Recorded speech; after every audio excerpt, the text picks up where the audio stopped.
जितना आसान लगता है उतना ही मुश्किल है चार्ट्स को समझना। मुश्किल है पर नामुमकिन नहीं। अगर सोचने का, देखने का, समझने का नज़रिया सही है तो ही। कोई भी दो कैंडल्स जो बन चुकी हैं या बनने वाली हैं, उनके यही चार रिलेशंस हैं: insider, outsider, down trend, up trend. सिर्फ कैंडल तक सीमित ना रहें, कैंडल्स के अंदर जो चार्ट पैटर्न छुपा है उस पर ध्यान दें। इतिहास दोहराता रहता है और ये चीज़ स्मार्ट मनी जानती है, और उनके पास इसे दुरुपयोग करने की कला है, जिससे वो बहुत ही चतुराई से लीगली रिटेलर्स को ट्रैप करते हैं। प्राइस का बढ़ना और घटना 100% डिपेंडेंट है शेयर्स की खरीदी और बिक्री पर। स्मार्ट मनी जो कांड करती है उसके फिंगरप्रिंट्स वॉल्यूम में छुपे होते हैं, अगर ढूंढोगे तो ही मिलेंगे। स्टॉक मार्केट दुनिया का सबसे बड़ा मार्केट है। यहाँ पे पॉलिटिक्स ये ट्रुथ वाली इमेज जैसा है, जो दिखाया जाता है वो होता नहीं, और जो होता है वो दिखाया नहीं जाता कभी भी। कोई भी चार्ट की अगर एनालिसिस करनी है तो वो टॉप डाउन एनालिसिस ही करनी चाहिए। टॉप डाउन एनालिसिस करने से सालों से चलती आ रही स्टोरी मालूम पड़ती है। पहले मंथली टाइम फ्रेम, फिर वीकली, फिर डेली, फिर आवर्ली, फिर minute time frame. Mahindra finance, ये वेबसाइट है उनकी। इनके प्रोडक्ट्स हैं सबसे मेजर। तो फाइनेंस कंपनी में पहला प्रोडक्ट तो लोन ही होता है।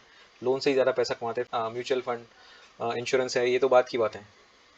लेकिन लोन्स है ना, लोन्स में जो फार्मर्स के लिए होता है वो कार लोन, कमर्शियल व्हीकल्स है ना, जो हमने अभी पिछले वीडियो में अशोक लेलैंड के दे देखा था।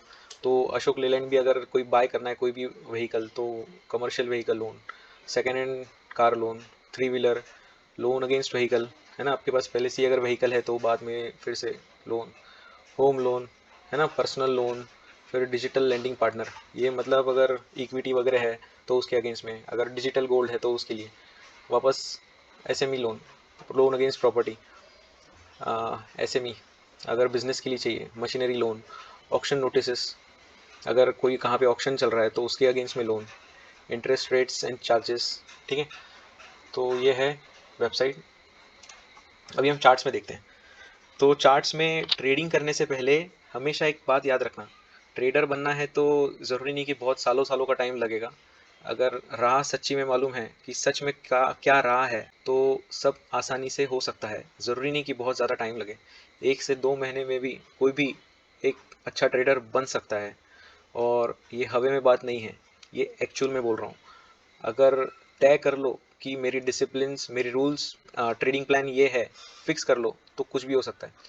अभी हम देखेंगे जिसको जिसको भी प्राइस एक्शन अच्छे से आता है, सपोर्ट एंड रेजिस्टेंस, लाइन खींचना वगैरह वगैरह, तो ये उसके लिए तुमको सिर्फ क्या करना है, अच्छे से लाइंस खींचने आना चाहिए कि कहाँ पे सपोर्टर बन रहा है, कहाँ पे रेजिस्टेंस बन रहा है। अब ये एम फिन, हम सबसे पहले यहाँ पे देखेंगे कि ट्रैप कहाँ पे है ना। ट्रैप बोले तो डर कहाँ पे, फियर कहाँ पे है ना। फियर, फियर बहुत ही ज़्यादा इंपॉर्टेंट है, क्योंकि डर ही है जो पैसे को इन और आउट करवाता है ज़बरदस्ती। ठीक है, अगर प्लानिंग का हिस्सा है तो वो तो होना ही है, लेकिन डर, डर बहुत ही अच्छी चीज़ है पैसे कमाने के लिए, खराब चीज़ है जो डर रहा है उनके लिए। ठीक है, तो अभी हम प्राइस एक्शन पे डर देखेंगे कि चार्ट्स में फियर कैसे पता करते हैं। तो सबसे पहले ये देखो, ये मंथली पे भी अपन देख लेते हैं कैसा है क्या है। मंथली पे तो ठीक है, इतना कुछ दिख नहीं रहा है, ठीक ठाक ही है। हम सीधा डेली में देखते हैं, मतलब जहाँ पे डर दिख रहा है वहाँ पे। सबसे पहले तो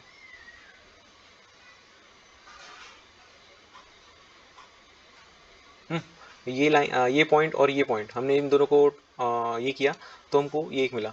तो अभी देखो ये जो है ये ब्रेकआउट दिख रहा है ऊपर की साइड में, लेकिन यहाँ पे बराबर नीचे जा रही है, मतलब ये फियर है। अभी यहाँ पे फियर कैसे मालूम पड़ता है कि हर कोई बोलता है कि चार्ट में फियर ढूंढो, फियर फियर फियर।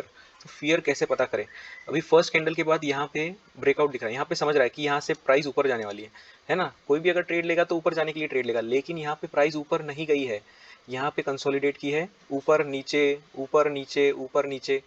यहाँ पे ना जिन जिन लोगों ने अपसाइड का ट्रेड लिया है, मतलब देखो 306 के आसपास जिन्होंने भी ट्रेड लिया है, नहीं तो 306 के ऊपर, उनके मन में डर है आज, है ना। उनके मन में आज के टाइम पे डर है।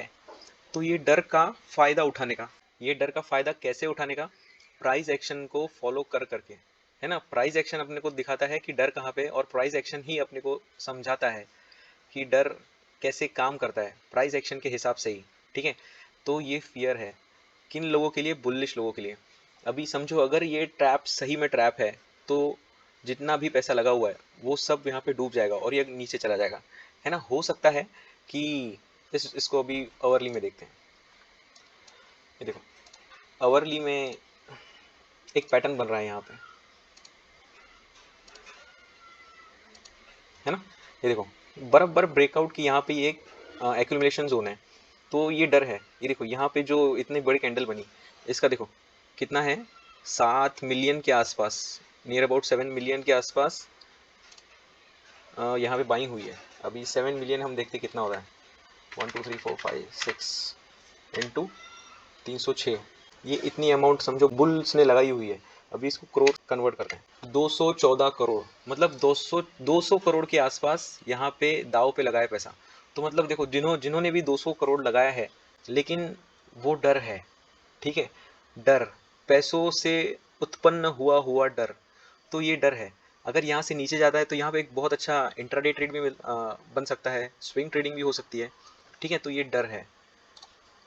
अभी देखते हैं कि डर कहाँ कहाँ पे था पहले।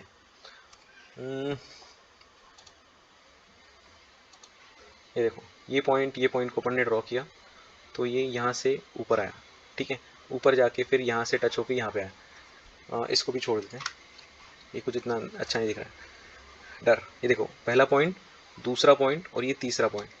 देखो, ये तीसरा पॉइंट को ज्वाइन करने के बाद जैसे यहाँ पे छोटा सा ट्रैप लिया और ये ऊपर गया। देखो, हमेशा अगर ट्रैप के बाद एंट्री लोगे ना, तो तुम्हारा स्टॉप लॉस तुम टाइट रख सकते हो। How to keep stop loss tight, entry after the trap, ठीक है। अगर छोटा अगर स्टॉप लॉस रखना है, तो हमेशा ट्रैप के बाद ही एंट्री देखना। ये स्टॉप लॉस एकदम छोटा और यहाँ से ऊपर भाग गया, ठीक है। अभी हम यही लाइन को आगे खींचते हैं। ये 1 2 3, ये 4, और फिर ये देखो यहाँ पे एक ट्रैप लिया और ये वहाँ यहाँ से फिर प्राइस ऊपर गया। ये ऐसे ही काम करता है, ठीक है। अभी ये जैसे देखो, ये एक लाइन है, यहाँ पे एक मिस्टीरियस लाइन मैं हमेशा बुलाता हूँ कि पैटर्न हमको एक बताता है कि ये लाइन को सपोर्ट रेजिस्ट कर रहा है, रेजिस्टेंस कर रहा है, लेकिन एक बीच में एक अलग पैटर्न चालू होता है, उसकी अलग स्टोरी चल रही होती है। तो ये देखो, ये तो ये 1 2 3 इसको ज्वाइन करने के बाद अपने को ये मिला। तो मतलब देखो, हम सोच रहे हैं कि ये पैटर्न है वाइट वाला, वाइट लाइन, लेकिन अलग ही कुछ तो ये पैटर्न में अंदर ही कुछ तो नया चल रहा है ना। तो ये ऐसा है। अभी यहाँ पे ट्रैप होता है, तो देखो यहाँ पे दिख रही है मुझे मूवमेंट। अगर देखो यहाँ पे अगर समझो बुलिश ही जाना है पैटर्न को, अगर इसको ऊपर के साइड में ही जाना है, ठीक है, तो फिर हो सकता है ये यहाँ पे नीचे भी एक ट्रैप ले और ट्रैप लेके फिर ये ऊपर जाए। मतलब क्या होगा कि ये जो व्हाइट लाइन है, ये बड़ा ब्रेकआउट, इसने अपर साइड में भी ट्रैप लिया, नीचे के साइड में भी ट्रैप लिया, फिर इसने रैली की, है ना। हमेशा याद रखना, फियर फियर ही होता है, फियर ही होता है जो मार्केट को चलाता है। डर, क्योंकि डर है तो पैसा है। इसका पैसा उसके हाथ में तभी जाएगा जब भी डर होगा। समझदारी से कोई भी आसानी से आप अपना पैसा नहीं देने वाले, है ना। आप अपना पैसा कभी दोगे जब डर होगा। अभी ये भी देखो, यहाँ पे इसने बर्फ ट्रैप लिया, फिर ये बाद में ऊपर गया, है ना। ये ब्रेक अवे गैप ब्रेकआउट है।